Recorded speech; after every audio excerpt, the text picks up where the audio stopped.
Firstly, before the video, I have an upload schedule now, so I'll be uploading twice a week, every Tuesday and Friday at 3 p.m. Eastern Time, so make sure to subscribe for new, awesome, and regular content. Now that this whole pandemic is in full swing, you may find yourself at home for the next few months, potentially bored out of your mind. This video is a mini rant of sorts of thoughts I've had during quarantine, and hopefully contains some good advice as pertains to both cubing and life that I've been telling myself and that some of you may find helpful. As this is a rant, an overview of this video will appear somewhere on the screen once I figure out how to do that, so feel free to jump around the video. Obviously, every person is different, they work and learn differently, so you ultimately may learn that none of this is really helpful or pertains to you, but even if that is the case, you'll know what doesn't work for you, which is arguably just as important. The overarching theme I'm setting for myself during this period, which applies very nicely to life and cubing right now, is that now is the perfect time to learn and try new things. One of the hardest things about learning is that most of the time there's no immediate progress after, say, an hour of learning, which makes us unlikely to start something that won't yield results right away, whereas something like watching TV or playing video games gives you instant pleasure and satisfaction. There's a whole science behind this involving dopamine and how it works with the brain, but I'm an engineering major, so I'll leave those topics to people who actually understand them. Anyway, the two biggest things that have worked for me are 1, writing down my goals and putting them somewhere visible, and 2, breaking down a seemingly endless and large task into smaller pieces.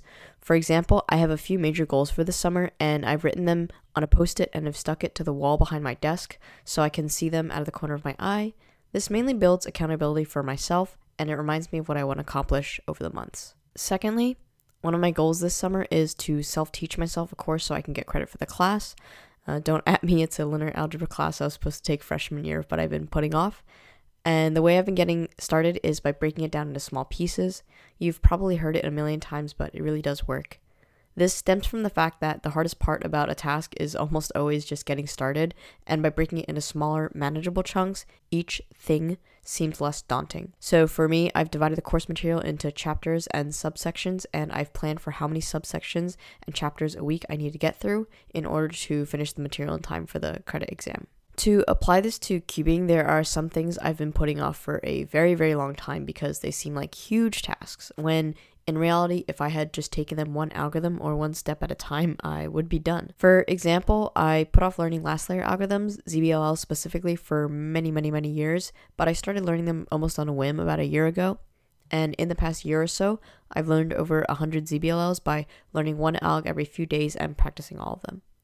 Slow and steady here really means progress. To take this one step further, even though the world is in disarray, take this as an unprecedented opportunity to learn algorithms, try out new methods, and implement new tips and tricks into your solves for cubing.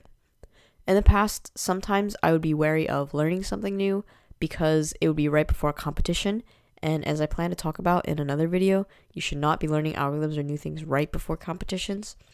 This is the academic equivalent of cramming for an exam, but you can't really cram in cubing, where the best solves come down to split-second decisions that are ingrained in our memories and muscles over time, not something you can learn the day before competition. For me, this translates to learning more ZBLL, more efficient F2L algs, and switching algorithms that I use that are just bad.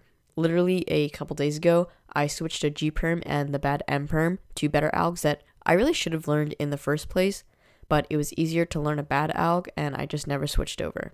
This is a general thing I'm working on, and I might make a video about it, but I'm going through all the algorithms that I know, and I'm carefully curating them to make sure that they are the best algorithms, and relearning algorithms if I have to, which is arguably harder than learning them in the first place because you're overwriting something that your brain and muscles already know. And if you want to see some tips, tricks, and algorithms, check out my series, How to Become a Better Cuber, which is going to be in one of these corners once I figure out which side is which and how to do it, where I go over breakdowns, algorithms, and tips. Another very important thing to note is that unfortunately we are all human, which means that our motivation and attention span is limited. Again, you've probably heard it a million times, but it's really hard to internalize and implement in your daily routine. You do need to take breaks. Not taking breaks is a fantastic way to burn out super quickly, which isn't great for anybody. Even as recently as this semester, I've been on both sides of this spectrum. For a final paper I had to write for a class, I worked on it in 2 9-hour blocks where I just typed the whole time and didn't take breaks. I ended up doing well in the paper, but I didn't sleep well, and it was super stressful throughout the whole process. On the other hand, for this semester, I've been reviewing slides and lectures after each individual lecture and using a software called Anki, which is for spaced repetition, so that relatively speaking, I didn't have to study a lot before the exam, as in practice I had been studying a little bit every day after each lecture. 2 things that help me keep this up throughout the semester is a good task manager and using something called the Pomodoro Technique. This is something I've been doing for a while, so let me know if you want a more in-depth video on it. But you've probably heard of the Pomodoro Technique. It's when you set a timer for usually like 25 minutes, and then you take a 5-minute break after. Again, most versions of the Pomodoro Technique do 25 minutes of focused work and 5 minutes break. Obviously, you can change this. Personally, I do 50 minutes of work followed by 10 minutes of break. I use an app called Focus To Do because this amount of time lets me fully get into a task without losing concentration, and the longer breaks mean that I can do more meaningful things during them, like read, which I've been doing a lot more of. So the main takeaway from this video is that now is the time to learn.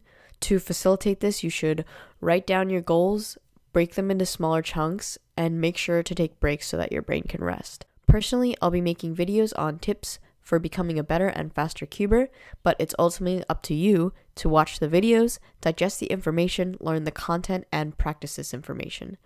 As always, let me know if there's anything in this video you want me to go more in-depth in another video, and I hope you're all staying safe and healthy. Hope you enjoyed the video. If you did, make sure to like me on Facebook, follow me on Instagram, and subscribe for the latest content.